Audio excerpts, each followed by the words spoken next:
Alright, this lesson is about the exponential growth and decay.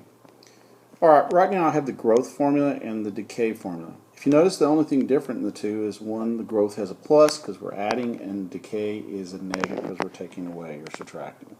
It's decreasing. Alright, I just want to kind of go over this. The A stands for like the initial value. Okay, and that means like what we started with. So what's the starting number? The R represents the interest rate, or the rate that something is how do we say it, changing. Usually this is in a percent, and we'll change it to a decimal form.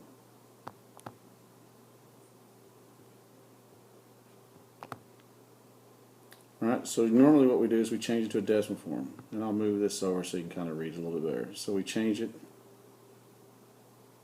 I always put the triangle for change, it means delta change, and so we're going to change it into a decimal.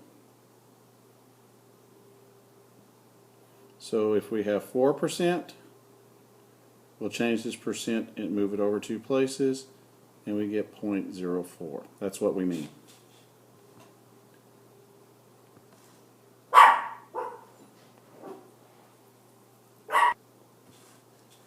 The T represents time, and time is always measured in years. Now, if you're given like 3 months, well, 3 months out of a year, 12 months is a year, so you'd actually have 1/4 of a year, or some of my students would say 0.25 or 25% of the year.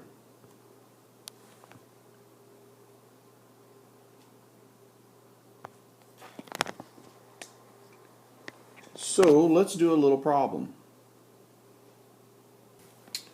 Okay, I've set up a little problem for us. We're going to pretend that we have an original value of a painting is $1,400, and the value increases by 9% each year. We're going to write an exponential growth function to model this situation. Then we're going to find the value of the painting in 25 years. Okay, the first thing that clicks in our mind is what it's telling us. And it's saying that there is an increase. Alright, because it says increase right here, that means we're going to use the growth equation. So I'm going to write the growth equation. So it's y equals a 1 plus r, and we're going to have an exponent of t.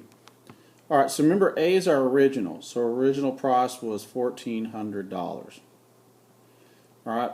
R represents our interest rate. Well, if R is 9%, we have to change that to a decimal, remember? And so if I move it over 2 places to the left, I'm going to get 0.09.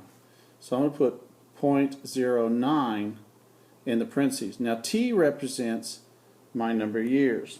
Alright, so I'm going to actually put 25 here, for that's the number of years. Now, technically, if I wanted to write a function, what I would have done is I would have left this t, I'd have left it alone. So we could write it like this, and we'd be fine with our exponential function. So otherwise, I could put this in my calculator and set it up in a y equals format, and I can find all the values for t. Alright, now, but we're going to go ahead and put 25 in here. So we got 1,400, and we're going to multiply it to the exponent of $109, and we're going to put 25 years because that's the value after 25 years.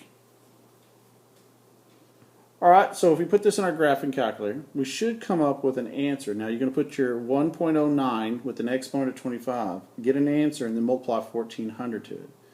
And we should get a value of $12,072.31.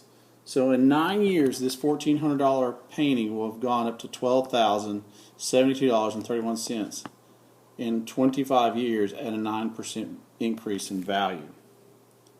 So now you can see why it's a growth.